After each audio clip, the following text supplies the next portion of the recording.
Hello and welcome to today's episode of Created to Write. Today I have Dave Hayes with me. Welcome to the show, Dave. Yeah, thanks heaps for having me. It's good to be here. Yeah, it's good to have you on. Tell everyone a little bit about where you live and just a bit about yourself. Sure. I live in Albury in southern New South Wales, which means I get to enjoy the best that northeast Victoria has to offer, but I still live in New South Wales. Uh, I have my wife Heather and two kids, Eleanor and Isaac, who are now both teenagers, and I serve as a pastor in a Presbyterian church. Cool.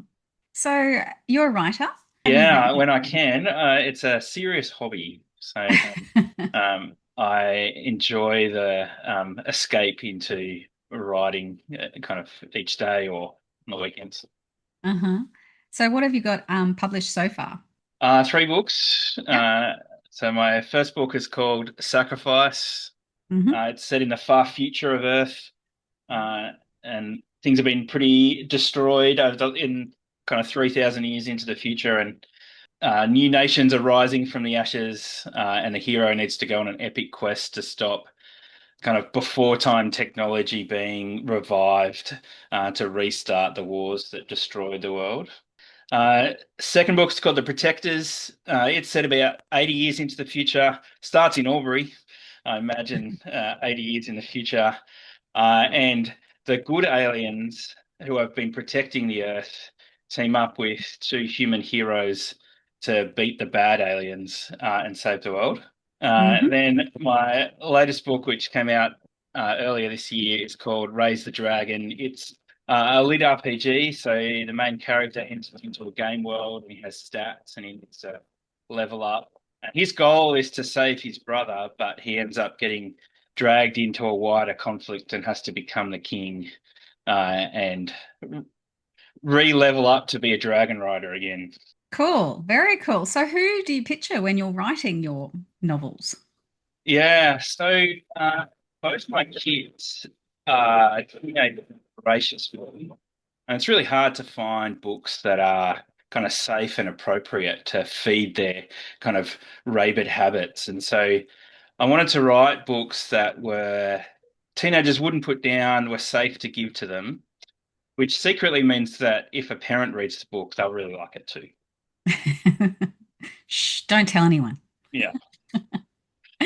And what does your writing process look like? So mostly I get daydreams, which typically involve me solving problems with sword fights.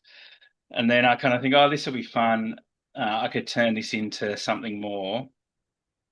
And so there's a lady called K.M. Wayland who writes some writing craft books, and she has a podcast. And I kind of use her kind of plotting method. And so I make myself a little booklet with all sorts of with the plot structure in it. You can see all my handwritten notes there, and I kind of plot out the book roughly based on the kind of three act structure that Katie is a name she suggests. And then I kind of go from there. Often, although sometimes I'll just start writing and I'll get to about 10,000 words. Oh, let's do this. And that's when I'll go back and start plotting it out and moving some chapters around, adding in stuff that you need to add to the pacing to write. Although, as I kind of join up the dot points of my plan, sometimes the characters go off a bit funny, and I've got to work out whether or not I want to draw them back in again or rework the plot to keep the cool scene that I just wrote in there. I see. Yeah. The characters, they do that, don't they? They just start to have a mind of their own. Yeah, that's right. Because as you keep putting them in horrible situations and they have to react somehow to get out of them, it can just spiral. So tell us, Dave, how has your faith shaped your writing? On one level, it shapes writing because faith affects your whole life. You can't remove those two together. But it's fascinating to me how much my characters end up being the kind of leader that Jesus is. So they end up being humble, they lay down their lives for the sake of others, uh, they try and act honorably and righteously. They end up becoming Christ-like figures, which I think is common for lots of heroes in different garbs. And often my characters will end up having a repentance arc. So they'll have realized their mistakes and then they'll change in order to be the kind of person that's worth following. And so there's kind of a gospel story weaved into particularly the main characters as they write. And I think there's an element of you kind of write to make sense of the world. So and that means working out kind of, is it right to go to war? Is it okay for this violence to happen? And so my characters kind of wrestle with the brutality of a world and how to live in light of that. Right. I see. I see. So, have you made any mistakes as a writer? Is there anything that you can help others avoid? Yeah, lots of things. Some of it depends a bit on your goal. So, I want to sell my books. I want to wow people with my stories, but I'm not a cutthroat businessman. So, if I was trying to replace my income and work kind of full time as an author, I probably wouldn't have published my first book. I would have waited till I was a bit better. That's why I did a second edition because I was like, oh, I've actually learned a lot now. So I'll fix that book up and get rid of the first one and put the second one out.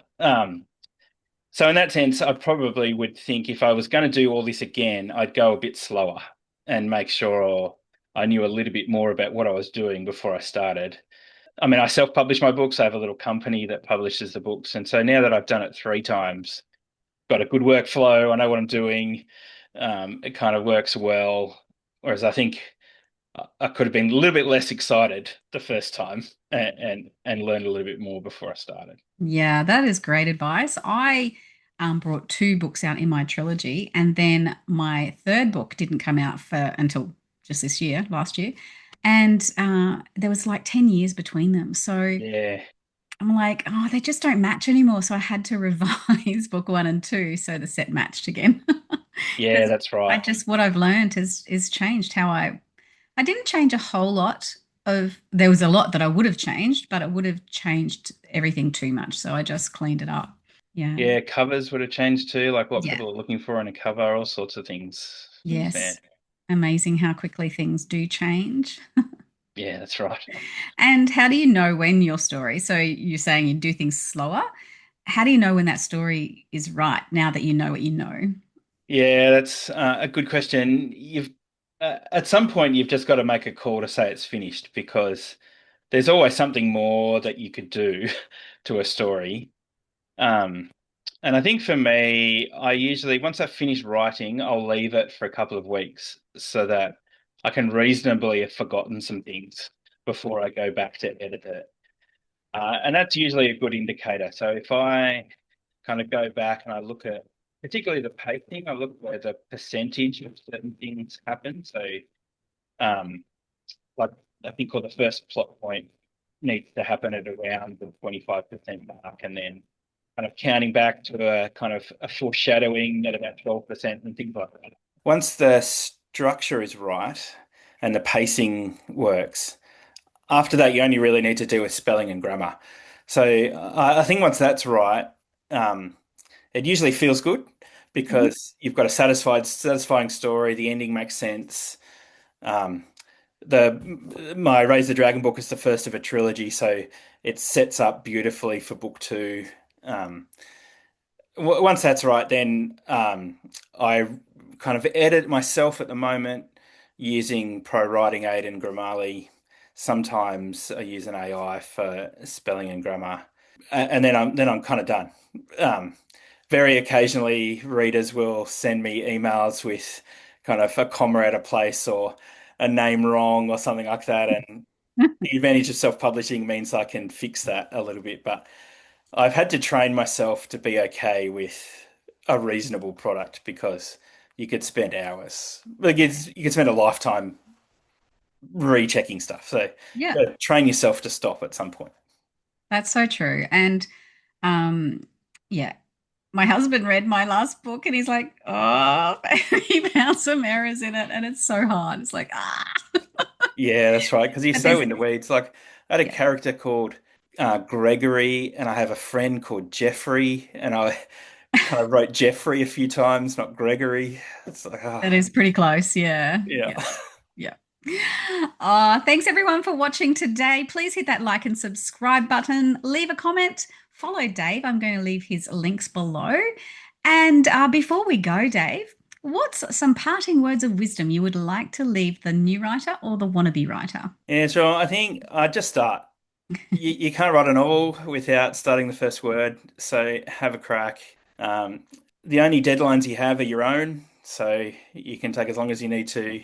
But you got to, what is it? A journey of 1,000 miles starts with a single step. You got to get into it. Very cool. Thank you so much for being on my show today.